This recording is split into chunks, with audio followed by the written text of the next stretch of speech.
வினோத வாய்ஸ் நேயர்களுக்கு வணக்கம். நான் உங்கள் கிருஷ்ணவேல். இன்றைக்கி நாம் இன்று மேலே எதை பற்றி பார்க்க போகிறோம் அப்படின்னா, இன்றைக்கி தமிழக அரசு ஒரு பெரிய சிக்ஸர் ஒன்று அடிச்சிருக்கிறாங்க.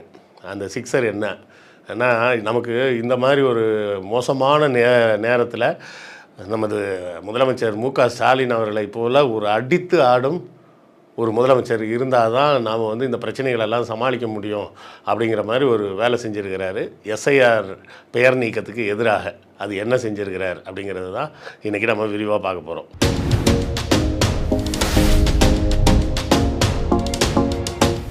விஜய் போன்ற தற்குறிகள்லாம் எது என்னன்னே புரியாமல் பேசிகிட்டு இருக்கிறாங்க. பார்த்தீங்கன்னா, எஸ்ஐஆர் கொண்டு வந்தது திமுகன்னு சொல்லிலாம் லூஸ்தனமாக பேசிகிட்டு இருந்தாங்க. எஸ்ஐஆரை கொண்டு வந்தது எலெக்ஷன் கமிஷன், அதை கொண்டு வர வைத்தது பாஜக. அதன் மூலமாக லட்சக்கணக்கானவர்கள் கோடிக்கணக்கானவர்கள் பெயர்களை நீக்கிட்டாங்க. தமிழ்நாட்டில் மட்டும் 99.4 லட்சம் வாக்காளர்கள் பெயர் நீக்கம் செய்யப்பட்டிருக்கிறாங்க.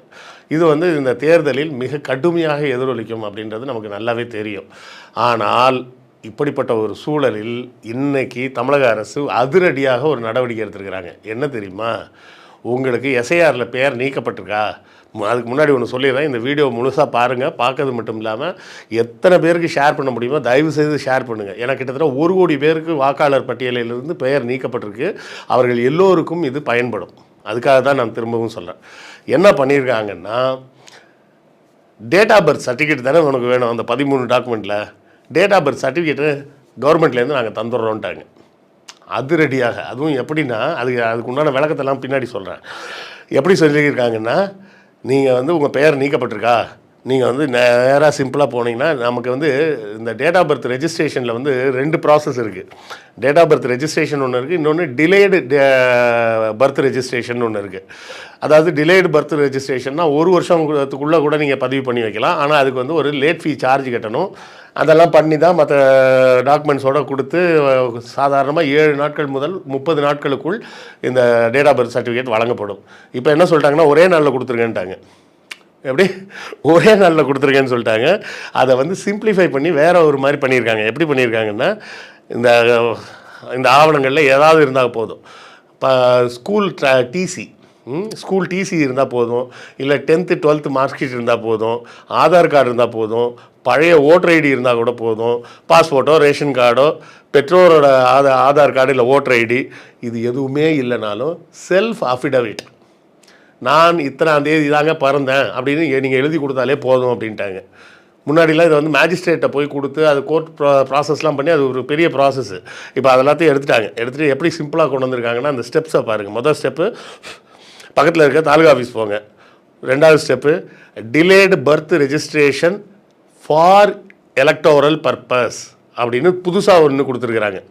அதாவது சாதாரணமாக உள்ளது டிலேடு பர்த் ரெஜிஸ்ட்ரேஷன் ஃபார்ம் மட்டும்தான். இப்போ என்ன கொடுத்துருக்குறாங்கன்னா, delayed birth registration for electoral purpose அப்படின்னு கொடுத்துருக்குறாங்க.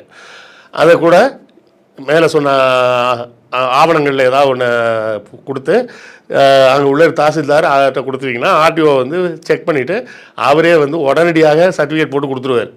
இந்த சர்டிஃபிகேட்டை எங்கே பயன்படுத்தலாம் அப்படின்னு பார்த்தீங்கன்னா, ரொம்ப தெளிவாக அதுலேயும் குறிப்பிட்டிருக்காங்க. எஸ்ஐஆர் அப்ஜெக்ஷன் கிளியரன்ஸில் பயன்படுத்தலாம், ஓட்டர் லிஸ்ட் இன்க்ளூஷனுக்கு பயன்படுத்தலாம், ஃபார்ம் 6 இல்லை ஃபார்ம் 18 சப்மிஷன், புதுசாகவே நான் வாங்கணும், எனக்கு ஓட்டு இல்லை, எனக்கு ஓட்டு வாங்கணும் அப்படின்னா கூட அதுக்கும் பயன்படுத்திக்கலாம். எபிக் கார்டு அப்டேட், அந்த நம்ம ஓட்டர் ஐடி கார்டு இருக்குல்ல, அதோட கார்டை அப்டேட் பண்ணுறதுக்கு டேட் ஆஃப் பர்த் அப்டேட் பண்ணணும்னா அப்டேட் பண்ணிக்கலாம். ஆதார் ஓட்டர் லிங்க் 2 அந்த டிஸ்பியூட் எதுவும் இருந்ததுன்னா பண்ணிக்கலாம். இதன் மூலமாக என்ன நடக்கும்? எஸ்ஐஆர் மூலமாக நீக்கப்பட்டவர்கள் நீதிமன்றம் போக வேண்டிய அவசியம் இல்லை, வாக்குரிமை இழப்பு செய்ய வேண்டியதில்லை. இந்த ஜிஓ உங்கள் வாக்குரிமையை பாதுகாக்கும். குறிப்பாக ஏழை முதியோர் கிராம மக்களுக்கு இது ஒரு பெரிய வரப்பிரசாதம். ஏன்னா நீங்கள் டேட் ஆஃப் பர்த்ன்றது கட்டாயமாக்கப்பட்டது 1979க்கு பிறகு தான் கட்டாயமாக்கப்பட்டது. அதுக்கு முன்னாடி கட்டாயம்லாம் கிடையாது. நம்ம வேணும்னா பதிவு பண்ணி வச்சு சர்டிஃபிகேட் வாங்கிக்கலாம் அப்படின்னு தான் இருந்தது. 79க்கு அப்புறம் தான் கட்டாயமாக பிறப்புகள் பதிவு செய்யப்பட வேண்டும் அப்படின்ற நடைமுறை வந்தது. இப்போ எனக்கே பார்த்திங்கன்னா டேட் ஆஃப் பர்த் சர்டிஃபிகேட்லாம் கிடையாது. நான் 70ல் பிறந்ததில்லை, எனக்கெல்லாம் சர்டிஃபிகேட் கிடையாது. 60கள் 70களில் பிறந்ததெல்லாம் பெரும்பாலும் பிரசவங்கள் வீட்டில் தான் நடக்கும். அப்போ அந்த வீட்டில் நடந்த பிரசவம் எங்கேயும் பதிவெல்லாம் பண்ணப்படாது. மருத்துவமனையில் பிரசவம் நடந்தால் கூட அது பெருசாக பதிவெல்லாம் பண்ணப்படவில்லை. அப்போ 79க்கு அப்புறம் கட்டாயமாக வீட்டில் பிறந்தாலும் பதிவு பண்ணணும், மருத்துவமனையில் பிறந்தாலும் பதிவு பண்ணணும் அப்படின்னாங்க. அதுக்கப்புறம் பிறகு 80கள் வந்த பிறகு எல்லாருமே மருத்துவமனைக்கு போக ஆரம்பிச்சிட்டோம். அதுக்கப்புறம் பதிவுகள் அதை பதிவு பண்ணுறது மருத்துவமனையோட வேலையாகவே மாறிடுச்சுன்னு வச்சிங்களேன். அதனால எந்த சிக்கலும் இல்லை. இப்போ இந்த மாதிரி டேட் ஆஃப் பர்த் இல்லை அப்படின்னு சொல்லி பெயர் நீக்கப்பட்ட இந்த 1 கோடி பேரும் ரொம்ப சிம்பிளாக என்ன பண்ணலாம், நேராக போய் டிலேடு பர்த் ரெஜிஸ்ட்ரேஷன் அப்படின்னு முன்னாடியும் உண்டு அந்த அதாவது அதுதான் அந்த புத்திசாலித்தனம்னு சொல்கிறது. புதுசாக இதுக்கு ஒரு சட்டம்லாம் கொண்டு வரல. ஏற்கனவே இருக்கிற சட்டத்தில் ஒரு பிரிவாக ஒன்று கொண்டு வந்திருக்கிறாங்க. சாதாரணமாக இந்த டேட் ஆஃப் பர்த் சர்டிஃபிகேட்டை நீங்கள் வேறு எதுக்கும் பயன்படுத்த முடியாது. இதை பயன்படுத்தி போய் டிரைவிங் லைசன்ஸ் வாங்கலாமா அப்படின்னா அதெல்லாம் வாங்க முடியாது நீங்கள், புரியுதா? அதனால் இருக்கிற செட்டப்பை அவங்க கலைக்கலை, இருக்கிற அமைப்பை இருக்கிற மெத்தட் எதையுமே மாற்றலை. என்ன பண்ணியிருக்காங்கன்னா delayed birth certificate registration, birth registration for SIR அப்படின்னு ஒரு கிளாஸ் ஒன்று கொண்டு வந்திருக்கிறாங்க. எஸ்ஐஆருக்காகவே இந்த பர்த் சர்டிஃபிகேட் வழங்கப்படுகிறது அப்படின்னு சொல்லி. மற்ற பர்த் சர்டிஃபிகேட்லாம் வாங்கணுன்னா எப்பவும் போல தான் 7 நாட்கள் முதல் 30 நாட்கள் ஆகும். நீங்கள் மேஜிஸ்ட்ரேட் கிட்ட போய் கொடுக்கணும். அப்புறமா ஹாஸ்பிட்டல் போய் செக்கப் பண்ணி டாக்டர் சர்டிஃபிகேட் கொடுக்கணும். ஆமாம் இவருக்கு 35 வயசு இருக்குங்க அப்படின்னு அவர் சர்டிஃபிகேட் கொடுக்கணும். இவ்வளோ பெரிய ப்ராசஸ் இருக்குது பர்த் சர்டிஃபிகேட் வாங்குறதுக்கு. இது எல்லாராலையும் முடியாது. சரியா? ஒரு கிராமத்தில் கூலி வேலை பார்க்கக்கூடிய ஒரு நபர், அவருக்கு டேட் ஆஃப் பர்த் இல்லைன்னு சொல்லிட்டு தூக்கிட்டாங்க அவர் பேரை. அவர் எங்கே போய் வாங்குவார்? இந்த ஓட்டர் ஐடியை தவிர அவருக்கு இந்த ஓட்டர் லிஸ்ட்டில் அவர் பேரை சேர்க்கறதை தாண்டி அவருக்கு அந்த டேட் ஆஃப் பர்த் சர்டிஃபிகேட்டை வச்சு எந்த பயனும் கிடையாதுன்னு வச்சுக்கிங்க. அப்போ அவர் இதுக்காக ஒரு பெரிய ப்ராசஸ்க்குள்ளே போய் வேலை செஞ்சு பர்த் சர்டிஃபிகேட் வாங்கி கொண்டு வந்து அவர் பதிவு பண்ணுறதுக்குள்ளே அந்த தேதியும் முடிஞ்சு போயிடும். அப்போ என்ன பண்ணியிருக்கிறாங்க, ரொம்ப சிம்பிளாக ஒரு ப்ராசஸை கொடுத்து நேராக தாசில்தார் ஆஃபீஸ் போங்க, ஆர்டிஓ கிட்ட போய் அந்த அப்ளிகேஷனை கொடுத்தீங்கன்னா அதுக்கு சப்மிட் பண்ண வேறு எந்த சர்டிஃபிகேட்டும் இல்லைனாலும் பரவாயில்ல, ஒரு அஃபிடவிட், ஐயா என் பெயர் நீக்கப்பட்டுள்ளது, பிறந்த தேதி பிறந்த சான்றிதழ் கேட்குறாங்க, பிறந்த தேதிக்கான சான்றிதழ், நான் பிறந்தது இத்தனாம் தேதியில் தான் பிறந்தேன், எனக்கு இதற்கு ஒரு பிறந்த நாள் சான்றிதழ் வழங்கும்படி கேட்டுக்கொள்கிறேன் அப்படின்னு கீழே கையெழுத்து போட்டு அந்த ஃபார்மோடு இணைச்சி கொடுத்துட்டா போதும். டக்குன்னு அங்கே ஒரு கம்ப்யூட்டரில் ஃபீட் பண்ணிவிட்டு அது தட்டினா ஒரு பிரிண்ட் அவுட்டு பர்த் சர்டிஃபிகேட் கைக்கு வந்தாச்சு. நேராக போய் பிஎல்ஓட்ட கொடுத்து இந்த டேட் ஆஃப் பர்த் சர்டிஃபிகேட்டு என் பேரை உள்ளே சேருன்னு சொன்னால் முடிஞ்சு போச்சு. எப்படி சிம்பிள் ஆகிட்டாங்க பாருங்கள். இதற்குத்தான் சொல்கிறது என்னென்னா, புத்திசாலித்தனமாக சிந்திக்கக்கூடிய தலைவர்கள் உட்காரணும். அப்படி உட்கார்ந்தாங்கன்னா தான் நமக்கு வர வேண்டிய எந்த பிரச்சனை வந்தாலும் அதை சமாளிப்பதற்கு அவர்கள் நமக்கு துணையாக இருப்பாங்க. இப்போ இது எடப்பாடியார் இந்த இடத்துல உட்கார்ந்துருந்தாருன்னா என்ன சொல்லியிருப்பார்? இதுக்கு ஏதாவது நடவடிக்கை எடுத்திருப்பாரா? யோசிச்சு பாருங்க. ஒரு பேச்சுக்கு வச்சுப்போம், எடப்பாடியார் இந்த இடத்துல உட்கார்ந்துருக்காரு, எஸ்ஐஆர் கொண்டு வந்து இதே மாதிரி 1 கோடி பேர் பேரை தூக்கிட்டாங்க. தூக்கி இருந்தால் எடப்பாடியார் என்ன செஞ்சுருப்பார்? அது ஒன்றிய அரசாங்கம் பண்ணுற வேலைங்க, அதுக்கு நாங்கள் என்னங்க பண்ண முடியும், எங்களுக்கு ஒன்றும் தெரியாதுங்கன்ட்டு போயிருப்பாங்க. மக்களுக்கு சொல்யூஷனே இல்லாமல் போயிருக்கும். முக்கியமாக என்ன நீங்கள் புரிஞ்சுக்கணுன்னா, இது வெறும் ஓட்டர் ஐடி இல்லைங்க. ஓட்டர் ஐடி யார் வாக்களிக்க முடியும்? ஒரு இந்திய குடிமகன் தான் வாக்களிக்க முடியும்.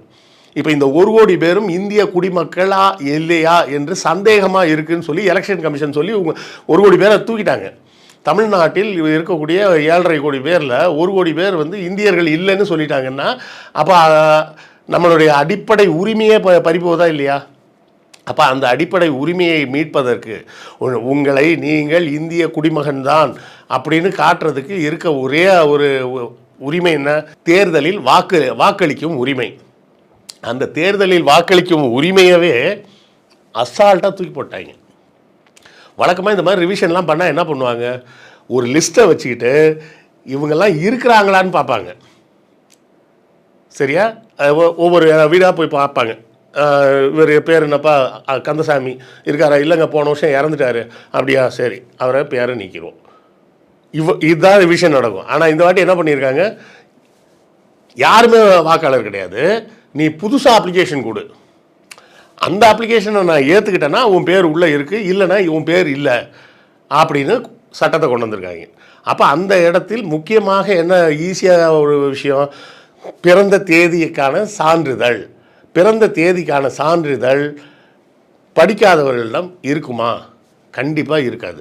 அப்போ அந்த இடத்துல என்ன செய்கிறது அப்படின்னு சொல்லி சமயோஜிதமாக யோசித்து முதலமைச்சர் ஸ்டாலின் என்ன செஞ்சுருக்கிறாரு பாருங்கள். பட்டுன்னு ஒரு ஜிஓவை போடு, அந்த ஜிஓ மூலமாக பர்த் சர்டிஃபிகேட் வேணும்னு அதே நேரத்தில் இன்னொரு சிக்கல் இருக்குது. பர்த் சர்டிஃபிகேட் தானே எல்லாருக்கும் கொடுத்துரு அப்படின்னு சொன்னால் அதில் யாராவது ஏமாற்று வேலை பண்ணுறதுக்கும் வாய்ப்பு இருக்குல்ல.